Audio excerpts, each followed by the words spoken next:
چھوڑیے, ابھی ایک مسلمان بھائی گئے, آپ کوئی ہندو یا کوئی نان مسلم کالر لے لیجئے, پھر میں اپنا ٹرن کا ویٹ کر لیتی ہوں. نہیں آپ کریں. ابھی تو بیک سٹیج پہ اگر مجھے کوئی نظر آئیں گے کوئی سناتنی تو میں ان کو لے لوں گا, مگر آپ اپنی بات رکھیں. آپ آئی ہیں تو آپ ضرور اپنی بات رکھیں. بہت شکریہ موقع دینے کے لیے. کیسر بھائی بھی موجود ہیں اور آپ بھی موجود ہیں, اور کچھ ایسا سوال میں نے ایک پوسٹ لگائی, اور جیسے کہ ابھی کچھ ہو رہا ہے کہ کچھ ریسنٹ کیسز آئے ہیں جس میں چھوٹے بچے جو ہیں وہ ایز اے میڈ کام کر رہے ہیں یا پھر ایز اے لیبر کام کر رہے ہیں, اور یہ واقعات بہت زیادہ بڑھتے جا رہے ہیں کہ ان کے اوپر تشدد ہوتا ہے, ان کو فورس کیا جاتا ہے, یا کئی جگہ پر فورس بھی ہی نہیں کیا گیا لیکن ان کے ساتھ کچھ زیادتیاں وغیرہ بھی ہوئی ہیں.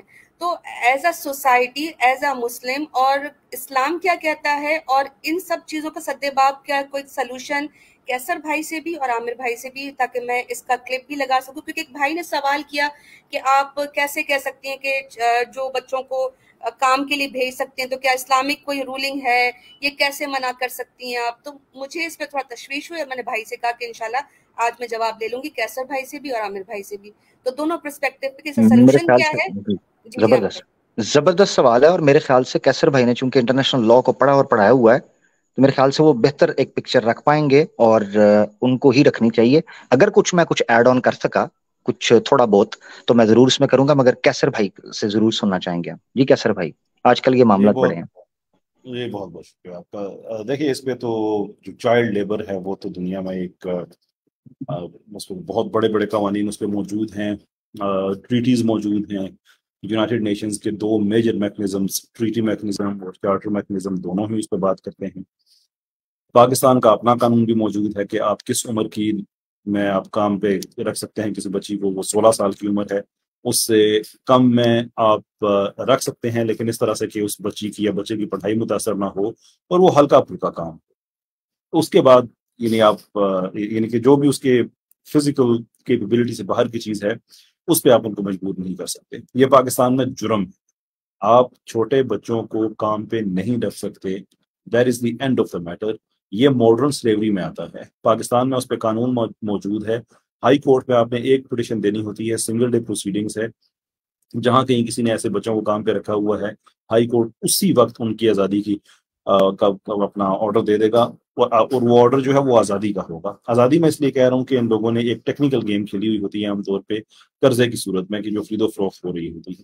وہ اس طرح سے ہے کہ عامر بھائی کے پاس بھی لوگ مثال کے طور پہ کام کر رہے ہیں, ایز این ایگزامپل بات کر رہا ہوں, تو انہوں نے اپنی ضروریات زندگی کے لیے تھوڑے تھوڑے ان سے پیسے لینے شروع کر دیے. اگرچہ وہ تنخواہ پہ کام کر رہے ہیں, جو بھی ارینجمنٹ پہلے سے موجود ہے وہ کام کر رہے ہیں 50-50 پہ وٹ ایور, لیکن وہ جتنا پیسہ لے رہے ہیں عامر بھائی سے, عامر بھائی اب نوٹ کر رہے ہیں.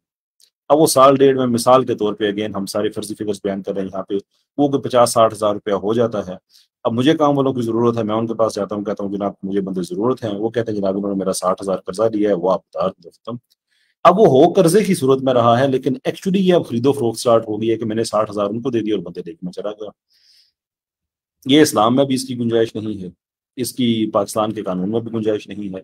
اس پہ ہماری رولنگ ہے کورٹ کی. آپ کسی بھی ایسی فیملی میں, موسٹلی اس طرح کے لوگ بھٹوں وغیرہ پہ کام کرتے ہیں, وہاں پہ آپ کسی بھی ہائی کورٹ میں جائیں اور آپ کہیں گے کہ یہ بندہ ان کو نہیں چھوڑ رہا ہے اس لیے کہ وہ کہتا ہے انہوں نے میرا اتنا قرضہ دینا ہے, ہائی کورٹ اسی وقت لکھ کے دے گی کوئی قرضہ شرضہ کوئی نہیں ہے. یہ جو قرضہ تم نے دیا ہے وہ جہاں مرضی کا, مطلب یہ نہیں کہ قرضہ نہیں ہے, قرضہ آپ ان سے لے لیں, لیکن آپ قرضے کی وجہ سے ان کو روک نہیں سکتے.